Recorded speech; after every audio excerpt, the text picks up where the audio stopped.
2 دن پہلے میری وائف نے کہا کہ میں گھر گیا، اس نے کہا جی وہ ہماری جاننے والی ہیں، اپنا ہمارے سامنے رہتی کوئی جاننے والی ہوگی اس کی خاتون، اس نے کہا جی وہ اس کے فون آ رہے ہیں کل سے کہ نہیں بھائی گھر کب آتے ہیں، میں نے کچھ ان سے سوالات جواب کرنے ہیں، تو میں نے کہا رات کو تو نہیں آتے، تو صبح اٹھیں گے تو آپ مجھے کال کر لیجیے گا۔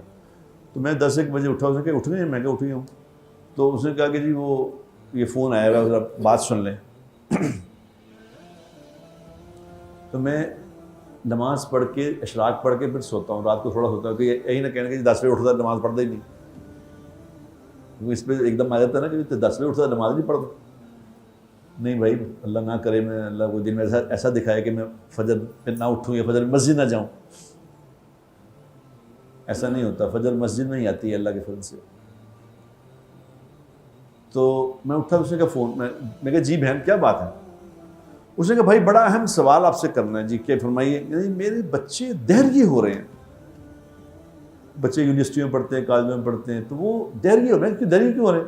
کہتے ہیں وہ کہتے ہیں کہ جی آپ ہمیں کہتی ہیں نماز پڑھو اور یہ کرو اور تسبیح کرو اور قرآن پڑھو اور یہ، تو ہمارے کالج میں جو بچیاں بچے جو ہیں وہ چل کر رہے ہیں، بالکل جو چل کر رہے ہیں، بالکل ہی چل کر رہے ہیں، نہ ان کو کوئی نماز کا پتہ ہے، نہ ان کو کوئی دین کا پتہ ہے، وہ بہترین زندگیاں گزار رہے ہیں۔ ہم نمازیں بھی پڑھ رہے ہیں، ہم یہ بھی کر رہے ہیں، اور وہ بھی، کیا فائدہ ان نمازوں کا جو اگر یہ زندگیاں اپنی مرضی کے نہیں گزرنی تو کیا فائدہ اس کا؟ اب بتائیں، وہ تو بالکل دین سے یعنی اللہ سے ہی دور ہو رہے ہیں، کیا کریں؟ اب میں نے کہا کہ میں کیا کہوں اسے، کیا کہوں اس کو، کیا جواب دوں؟ اب ڈیپینڈ کرتا ہے اس وقت کا ماحول جو باہر ہے وہ کیا ہے، باہر کیا ہے ماحول، اور گھر میں آپ کیا کر رہے ہیں۔ قرآن کہہ رہا ہے یا ایھا الذین آمنوا قوا انفسکم واہلیکم نارا، اے لوگو جو ایمان لائے ہو، اپنے آپ کو اور اپنی فیملی کو جہنم کی آگ سے بچاؤ۔ یہ قرآن کا حکم ہے کہ تم نے یہ کرنا ہے۔ اب جس کو یہ سمجھ آئے گی کہ مجھے میری ذمہ ڈیوٹی کیا ہے، میں نے جہنم کی آگ سے خود بھی بچنا ہے، اولاد کو بھی بچانا ہے، جس کو یہ سمجھ آ جائے گی وہ اس پہ زندگی گزارے گا۔ کیا خیال ہے؟ جس کو یہ پتا ہے کہ میں نے اولاد کی ضرورتیں پوری کرنی ہے، ان کے لیے پیسے کہاں سے لے کے آؤں کہ یہ ایچسن میں پڑھ لیں، یہ امریکہ جا کے پڑھائیں۔ وہ ایک آدمی مجھے کہتا ہے کہ جی میں تے ساری انویسٹمنٹ اولاد تے کی تھی۔ میں کہا جی کیا کی انویسٹمنٹ؟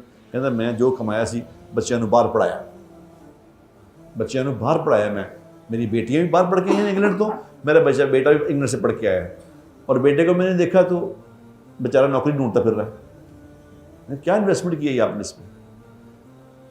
4-5 سال، ہر سال تقریباً 1 کروڑ روپے لگایا اس میں، تو یہاں نوکری کوئی نہیں، یہ انویسٹمنٹ کی، اور سوچ اس کی کیا ہوئی، کیا بن گیا، کچھ پتہ نہیں۔ اس لیے میرے دوستوں پہلے یہ سمجھو سے مجھے کرنا کیا ہے، ابھی تو یہی نہیں پتا کہ کرنا کیا ہے، کہ ہم کدھر آئے ہیں، کیا کرنا ہے، کون ہے، کسی کے پاس جانا ہے، کسی کے پاس کھڑے ہوں گے، کوئی پوچھے گا کیا کر کے آئے ہو، کیا کیا تھا، کیا مسئلہ تھا، کوئی ہے؟ کیونکہ کوئی نالج ہی نہیں۔ اس وقت میں کہتا ہوں جو یہ زمانہ گزر رہا ہے، اس وقت میں ایمان سیکھنے کی اتنی ضرورت ہے، خدا کی قسم جس کی کوئی حد ہی نہیں، کیونکہ ایمان کی کوئی مجلس ہے ہی نہیں، ایمان کہیں سیکھا جا ہی نہیں رہا، اور سیکھا جانے کی تو دور کی بات ہے، کسی کو پتہ ہی نہیں کہ ایمان میں کوئی سیکھنے کی بلا ہے، یہ سیکھنی پڑتی ہے، یہی نہیں پتا سیکھیں گے کہاں سے۔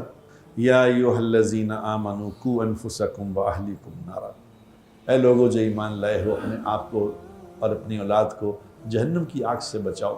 تم پیسے کما لیے، روٹی کھلا دی، تو اب کیا کرنا ہے؟